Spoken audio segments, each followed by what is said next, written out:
اب میں جلسے کی کارروائی کو آگے بڑھانا چاہتا ہوں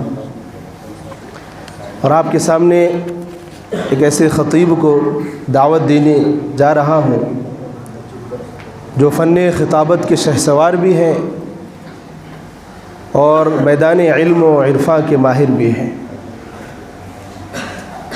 اور شہر ناندیڑ کے نائب قاضی بھی ہیں جو مسجد یونس کے پیچھے دارالقضاء ہے، وہاں پر حضرت تشریف فرما ہوتے ہیں اور امت کے سارے مسائل کو حل فرماتے ہیں۔ میں اس شعر کے ساتھ حضرت والا کو درخواست دوں گا کہ اہل محفل منتظر ہیں دیر سے عالی وقار، آپ کے پند و نصائح کا انہیں ہے انتظار۔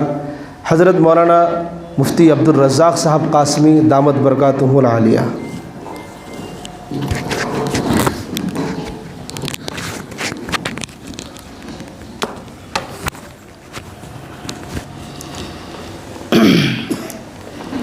الحمد للہ رب العالمین والصلاة والسلام علی رسولہ الکریم وعلی آلہ واصحابہ اجمعین، اما بعد فاعوذ باللہ من الشیطان الرجیم، بسم اللہ الرحمن الرحیم۔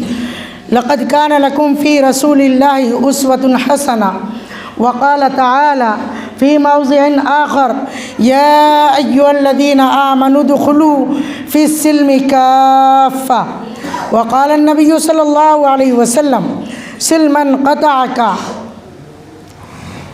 وعطی من حرمک واعف عن من ظلمک، او کما قال علیہ الصلاۃ والسلام۔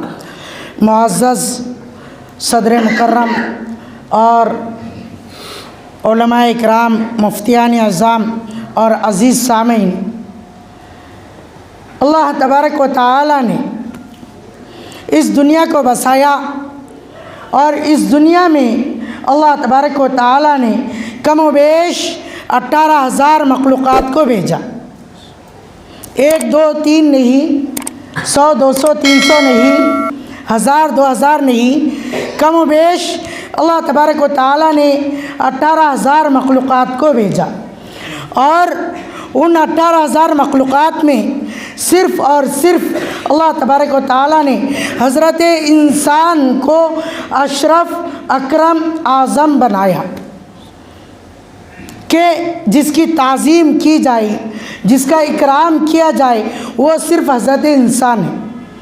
اور اللہ تبارک و تعالیٰ نے صرف اور صرف حضرت انسان ہی کے بارے میں اپنے کلام مجید میں فرمایا ہے، لقد خلقنا الانسان فی احسن تقویم، کہ ہم نے حضرت انسان کو بہترین تخلیق میں بنایا ہے اور اس کو بہترین انداز میں، بہترین شکل و صورت میں اس کو ڈھالا ہے۔ یہ اللہ تبارک و تعالیٰ کا احسان ہے کہ اللہ تبارک و تعالیٰ نے ان 18,000 مخلوقات میں سے ہمیں اشرف اکرم اعظم مخلوق میں پیدا فرمایا۔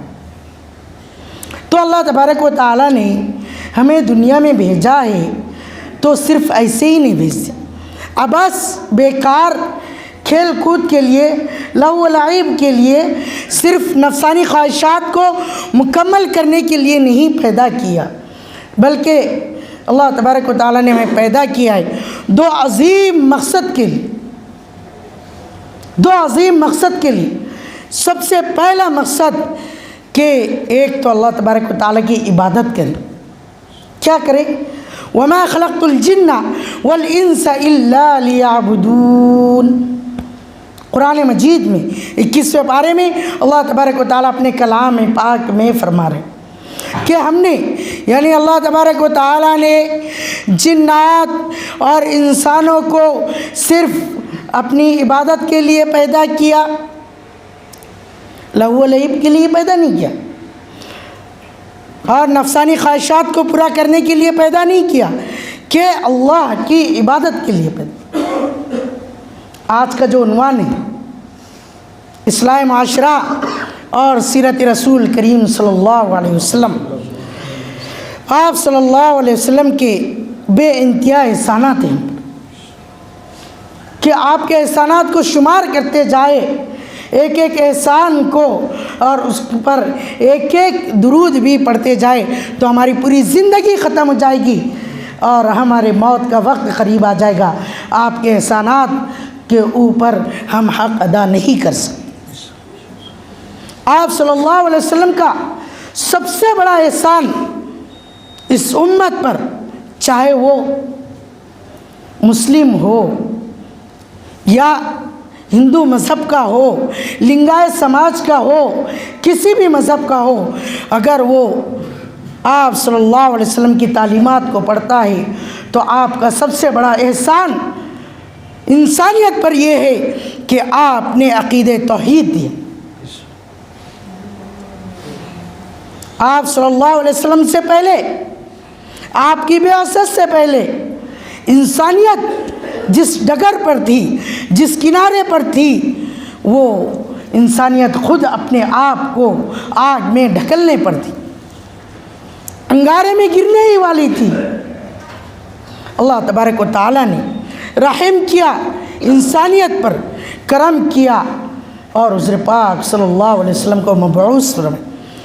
ایک جگہ آپ صلی اللہ علیہ وسلم ارشاد فرماتے کہ میری مثال تم میں ایسی ہے کہ ایک شخص آگ جلائے یا کوئی روشن چراغ جلائے، کوئی بلب جلائے اور اس کے ارد گرد پروانے، کیڑے مکوڑے آ کر اس آگ میں گرنے لگے اور وہ شخص ان کو پکڑ پکڑ کر آگ سے روکنے لگے، تو ایسی مثال میری ہے کہ میں اس دنیا میں آیا ہوں آپ کے لیے کہ آپ کو گناہوں سے بچاؤں، آگ کے انگارے سے بچاؤں اور جہنم میں گرنے سے بچاؤں۔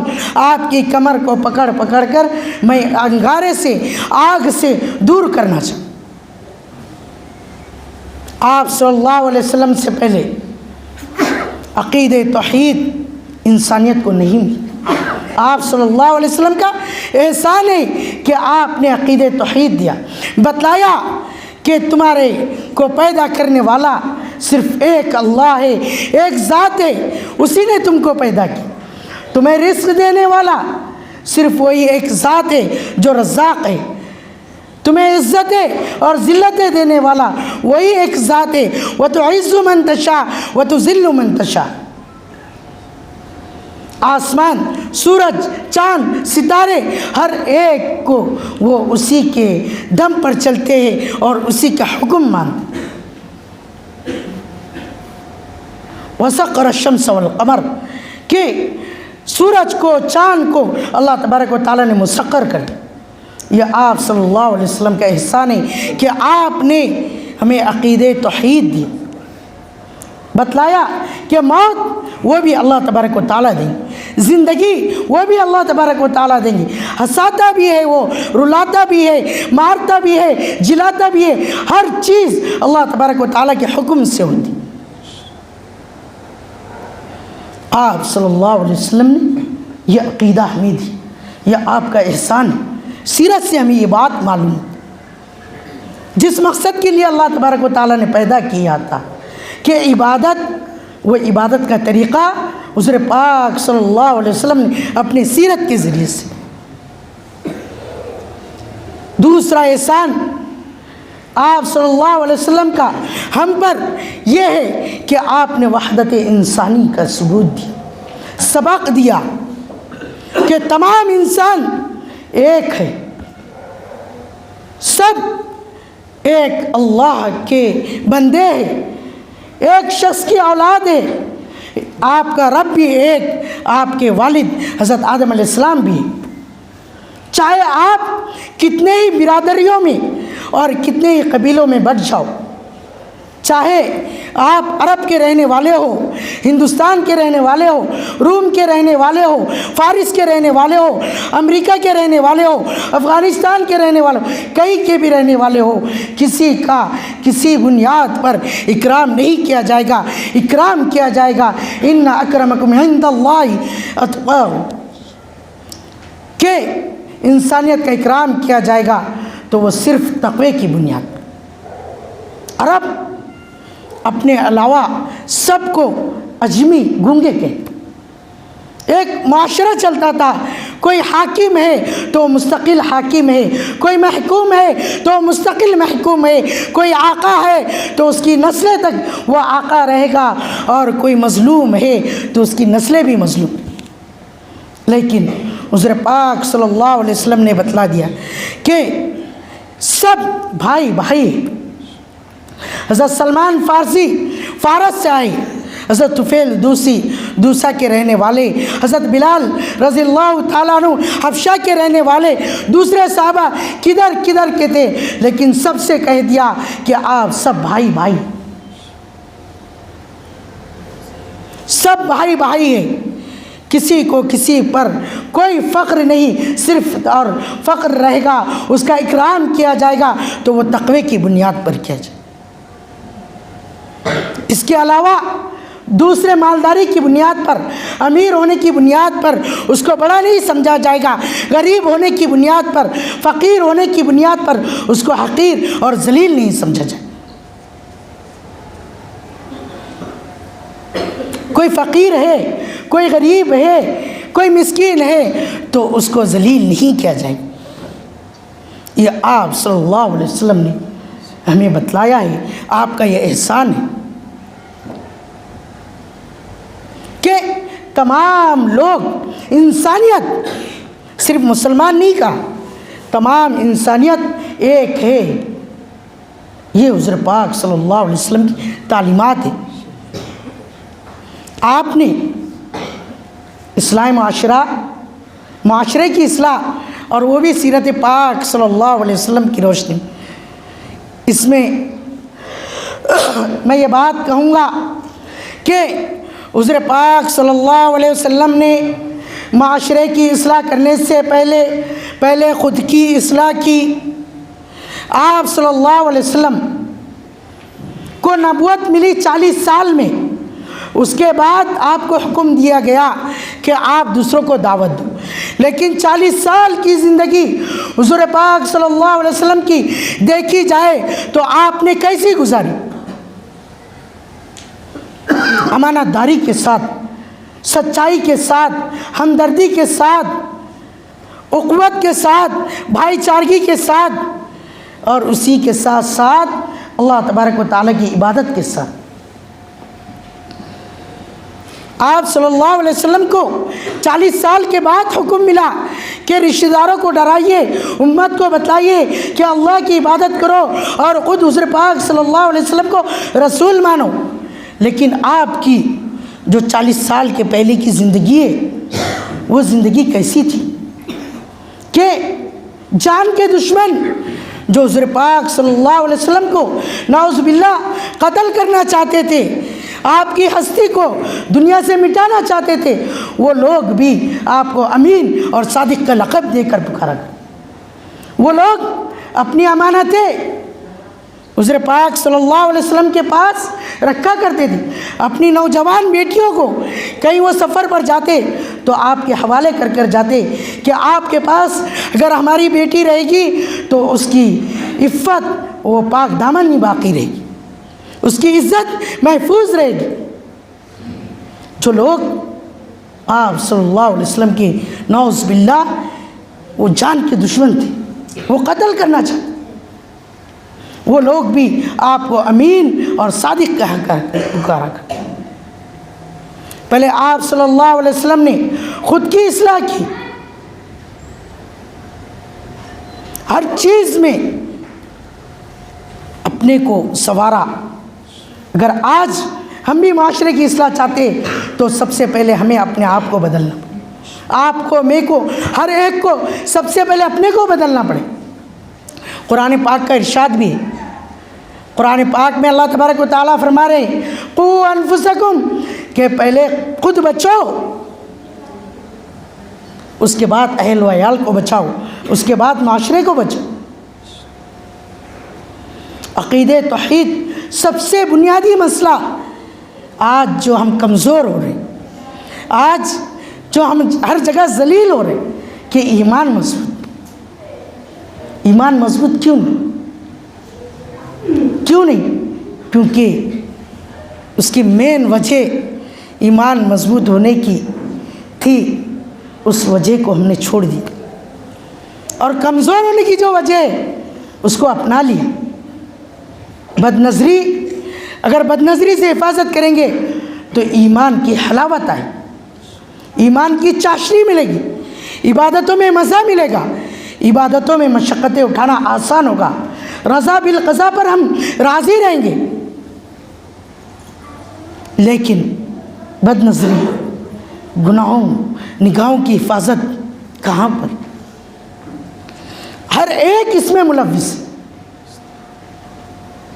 جو گناہوں کا وسوسے پیدا ہو رہے ہیں نا، اصل وجہ یہ ہے۔ آپ صلی اللہ علیہ وسلم نے ارشاد فرمایا کہ نگاہ شیطان کے تیروں میں سے ایک تیر ہے۔ یہی نگاہوں کی حفاظت صحابہ اکرام کیا کرتے تھے۔ حضور پاک صلی اللہ علیہ وسلم نے تعلیم دی کہ نگاہ کی حفاظت کرو، تو جب نگاہوں کی حفاظت ہوگی تو ایمان کی حلاوت ہمارے دلوں میں پیدا، جب ایمان کی حلاوت پیدا ہوگی تو ہمارا عقیدہ توحید مضبوط ہوگا۔ ایمان کی حلاوت ہی نہیں، ایمان کیا چیز ہے ہی معلوم نہیں تو عقیدہ توحید مضبوط نہیں ہوگا۔ عقیدہ توحید ہی مضبوط نہیں اور اسی کا بھی ہمیں پتہ نہیں تو پھر ہم کہاں کے مسلمان؟ عبادت جو مقصد ہے وہ اللہ تبارک و تعالیٰ کی وحدت پر اور توحید پر۔ حضور پاک صلی اللہ علیہ وسلم نے جو تیسرا احسان حضور پاک صلی اللہ علیہ وسلم کا ہم پر ہے، وہ انسانیت کا اکرام سکھائے کہ تمام لوگوں کا اکرام کرو، انسانیت کا۔ حتیٰ کہ سیرت میں، احادیث میں یہاں تک بات ملتی ہے کہ انسانیت ہی کا نہیں بلکہ جو بھی جاندار چیز ہے اس کا بھی اکرام کیا جائے۔ آج کہاں پر ہے؟ کہاں پر اکرام ہے؟ کہاں پر عزت کی جا رہی ہے؟ نوجوان بچے والدین کی بے عزتی کر رہے ہیں، ان کو گالی گلوچ کر رہے ہیں۔ یہاں تک ہمارے سامنے واقعات ہے کہ وہ بوڑھی ماں کو وہ گالی گلوچ کر کر مار پیٹ کر کے اپنے گھر سے بھی نکال دے۔ گھر بھی والدہ کا ہے لیکن اس گھر سے بھی اس کو نکال دے۔ حضور پاک صلی اللہ علیہ وسلم نے بتلایا کہ والدہ کے قدموں کے نیچے جنت ہے، باپ جنت کا دروازہ ہے۔ یہ حضور پاک صلی اللہ علیہ وسلم نے تعلیمات دی۔ ہم وہ تعلیمات کو پڑھنا نہیں چاہتے، اگر پڑھ بھی لے تو اس پر عمل کرنا نہیں چاہتے۔ والدین اللہ تبارک و تعالیٰ کو راضی کرنا چاہتے ہیں، ہم اگر اللہ تبارک و تعالیٰ کو خوش کرنا چاہتے تو اپنے والدین کو خوش کرنا ضرور۔ ہم نے سیرت پڑھی ہی نہیں، سیرت پڑھی بھی تو اس پر عمل نہیں کرتے۔ حضور پاک صلی اللہ علیہ وسلم نے ہمیں یہ بتایا کہ بھائی بھائی کا حق دے، پڑوسی کا حق ادا کرے۔ صحابہ اکرام ارشاد فرماتے کہ حضور پاک صلی اللہ علیہ وسلم نے پڑوسی کے بارے میں یہاں تک فرمایا ہمیں گمان ہو چلا تھا کہ کہیں پڑوسی کو وراثت میں بھی حق نہ دیا جائے۔ آج بھائی اپنی بہنوں کو بھی حق نہیں دے رہے، وراثت نہیں دے رہے۔ بہت دیندار طبقہ بھی ہے، نمازی بھی ہے، زکوٰۃ بھی دیتے ہیں، روزے بھی رکھتے ہیں، حج بھی کر رہے ہیں، عمرے پہ عمرہ بھی کر رہے ہیں، اور لوگوں کو سخی بن کر بہت سارا مال بھی بانٹ رہے ہیں۔ لیکن جب وراثت دینے کی باری آتی اور بہن کو حصہ دینے کا جب وقت آتا تو کہتے ہیں کہ ہم نہیں دیں،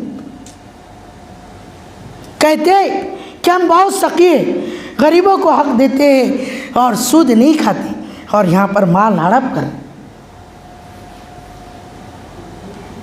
فرض ہے، فرض کہ بہن کو والد کی میراث میں سے اس کو حق دیا جائے، پوری میراث پر، والد کی پوری ملکیت پر صرف بھائی قبضہ کر بیٹھے۔ صرف بولنے کی بات نہیں ہے،